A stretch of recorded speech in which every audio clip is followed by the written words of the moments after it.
Hi everyone, it's Amy again, and we're going to start off this video. This is a short one because there's really not a lot in these two areas, but we are going to take a look at what you can do for your online marketing in terms of writing and also in terms of people engagement. So let's look at writing here. For your writing, you can do article submission. So this is where you're writing articles for other people's established blogs, and you can reach more people outside of your current list. And you're also, maybe your blog has a small following, but you've got a larger, or somebody else has a larger following. Well, why not put our best stuff on them? I had a PR person come onto my radio show, and she recommended that she advises her clients to keep their best material for submission and to use their blog for ideas that they're kind of developing, or they're maybe not quite finished or not quite perfected, or shorter posts, so that people are still getting regular content and updates for them, but their genius stuff is going out to the public. So I'm going to show you something right here. This is how my brainstorming works for how I write and how I decide to keep and what to send out. So I'm just going to give you a little sneak behind the scenes. This is how I handle my blog. So I brainstorm. That's the first thing that I do. I brainstorm, and I come up with just a lot of ideas. So here's an idea I've got. Is it time to rekindle your love affair with schedules? Some of them you can tell I've actually tried to make good headlines, and some of them they're just ideas. 5 tips for the best holiday sales ever. It's crossed out because I've already written it. My secret to beating the holiday stress, I've written that one. Are you a people pleaser? You need to read this. Haven't written that one yet. Okay, so here's a couple. How to have integrity in a slimy world. Your brand is your message. Living life on your own terms. Distracted parents are the new absentee parents. How to lead in your home. Where does faith fit in my business? Can harmony make you more money? Are you tired of putting out fires? 3 tips to be more successful in business. Is all or nothing killing your happiness? The other one that I just recently added to this, because we are submitting this to someone else, is can learning how to fail be the key to success? So what I do is I just brain dump on here, and then I go through and I choose out what are the ones that are going to be the most interesting, and I actually submit those out. And what I do is I write a pitch, and so we'll write a 1-paragraph pitch on what's the article that we want to write, why is it going to be interesting to the readers of the publication we're pitching to, and what are a couple of takeaways that people will have when they read the article. And then we send those pitches out. I want to show you something else. This is another sneak peek into the back end of Amy Walker Consulting. By the way, I don't steal any of my article titles, although by the time you watch this, I'll probably have written them all anyway. So, okay, so let's look into here. So this is AWC Publications, publication pitches.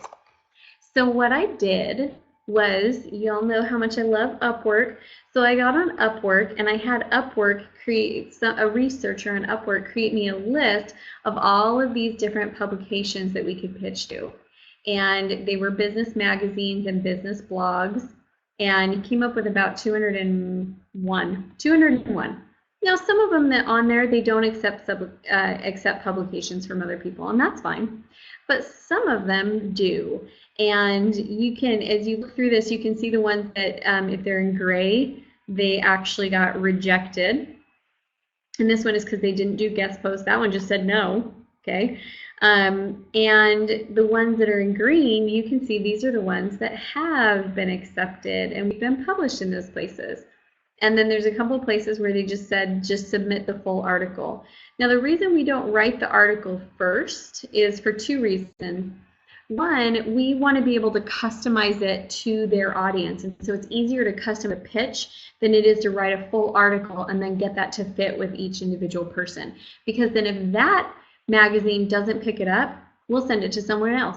So for example, Forbes did not pick up 3 ways your body language is betraying you. They didn't pick that up. So now we might send that. In fact, we are sending it off again. That is being repitched. So now we might send that to Success Magazine. And we might just tweak it a little bit more for the Success audience versus the Forbes audience. It's easier to tweak a pitch than it is a full-on article.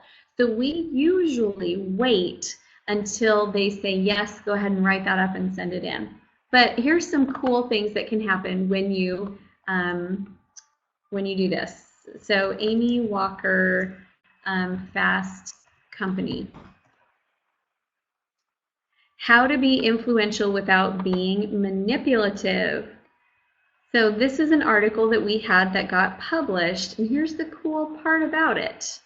So when this was released, it actually trended in their top 5 articles, which was fun. I was super excited about that. Where's where it says the numbers? It will tell you on here somewhere, I'm trying to find it, how many times it's been shared. Oh, right here. It's had 2.5 thousand shares, and you can share it wherever you want to. So I can go on here on my Facebook and say, in case you missed this a few months ago, here is a great reminder about how to be a strong influencer in business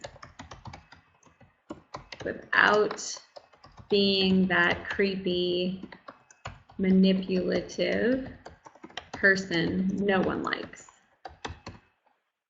And so I can share that link. So it's been shared 2.5 thousand times. And if you think about that, each time it's shared, think about how many people see it. So if somebody shares it on LinkedIn, a lot of people see it. If somebody shares it on Twitter, a lot of people see it. So the 2.5 shares represents, I don't even know how, maybe 100,000 views. So that's a lot of people who get to view my work, and then the ones who are interested can say, oh wait, I want to go check out Amy Walker. Who is this person? And then they can link and find out more information about me and go and check out my book. There's a link to my book right there. So we do want to make sure that if you love to write, get on board with this. This is a great way to get your name out there and to really reach more people, because that's really what we're wanting to do. Okay, let's talk about fan groups and online communities. When you look at Facebook, online communities apply most often on Facebook and also on LinkedIn. So let's look at Facebook. So I've got a couple of ones that I run. So Conscious Currency Crew, this is a group that I run. So what I have on here is I've got 346 members, and it's a group where we engage in conversation. And so I asked everyone on Monday morning, what are their intentions for the week? And then people go in and they post what their intentions are. And it creates more of a tight-knit feel of the community. So one strategy here is having your own group. Here's why I like the groups versus the pages. The page, in fact, I'm going to show you an example here. So, I'm going to show you my, let's see. I'm going to show you for my church page, because I manage these for my church. So this is the page, the business page for my my stake, which is kind of a region, a local region of, we have 14, 15 different congregations within our local region. And so you can see I post on here just about every day. We post pretty regularly. But like this post right here, I posted a little inspirational music video. 21 people have seen this post. Even though we have 334 likes on the page, 21 people have seen it. So here's another one. I gave an idea for something you could do to teach your children about not bullying. And 75 people have seen it. 2 people liked it. You notice how there's not a lot of comments on here? This is because Facebook wants your business page to be something that you pay to get visibility on. So like this one right here, 136 people have seen it, 3 people liked it. The only reason 136 people have seen it is because 3 people liked it. If 3 people hadn't liked it, if 1 had, our numbers would be a lot lower. And also this group right here has a lot of followers. So if they like it, then it definitely increases our visibility. And they're very kind to like a lot of our stuff. So what we do, if we want to create more engagement, so you can see there's not a lot of engagement, not a lot of comments, not a lot of interaction.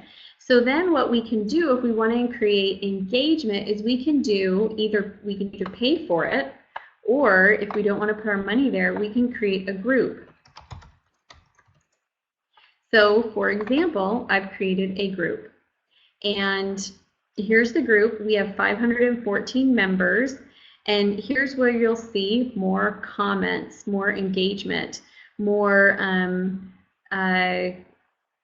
conversation going on, and it's a little bit more interactive. The reason why is because every time somebody posts into the group, they get a notification. All the group members get a notification.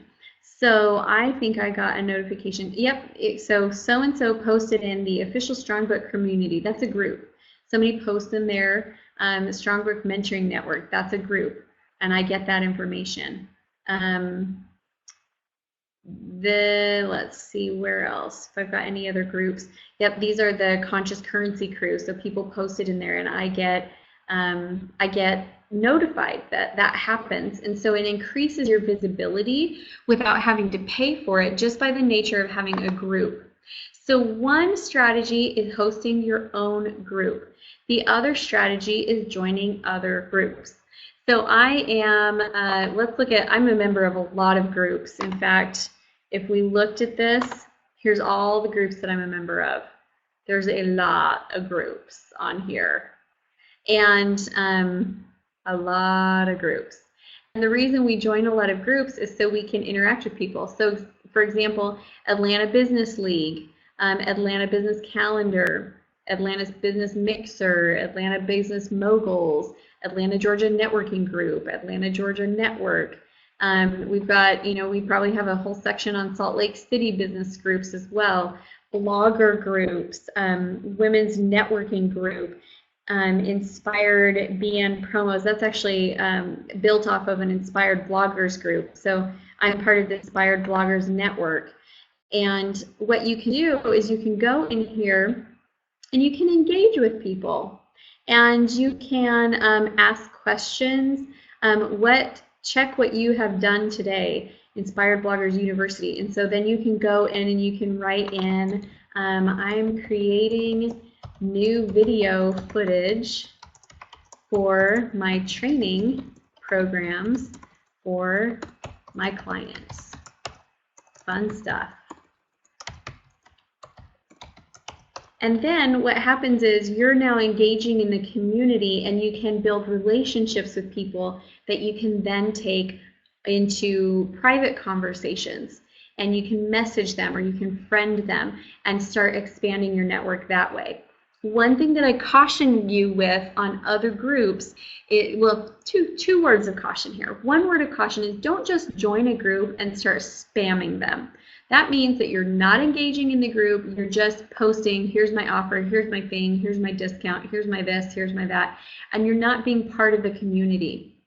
It would be like inviting someone to hang out with you and your friends, like inviting them to a girls' night out, and they show up with their business kit ready to present to your group. And you're like, we're just here for girls' night out. And they're like, oh, no, we're going to turn this into a class. I'm going to teach you everything you need to know about XYZ. That's the way it feels when you just go on and strictly post business posts. The second thing I want to caution you against is spending a lot of time coaching people in these groups. I don't spend a lot of time coaching people in these groups, because if you do, what's happening is you're making your service available for free, and people do not feel like they need to pay for it. And so answer questions, but instead of coaching them, answer the question and invite them to connect with you if they want some more help. So for example, if I see a question on, I'm part of some groups where people will ask business questions. I even get tagged in them sometimes. Amy, what do you think about this? And I'll say one or two things, and then I'll say, if you want some more help on that, I actually have a webinar coming up where I'm training on that. Or if you'd like some more help, I'd love to connect you with one of my team members, and they would be happy to answer those questions for you. And so I'm directing them back to me. So I show them that I have value, and then I direct them back to another platform where we can connect. That way I don't get caught in being free. I don't ever want people to feel like my value is free and what I'm doing is free. All right, that is your information for this video. You've got one more video on social strategies, and after you watch that one and you've got all this homework completed, then you are good to go for the week. Thanks, everyone.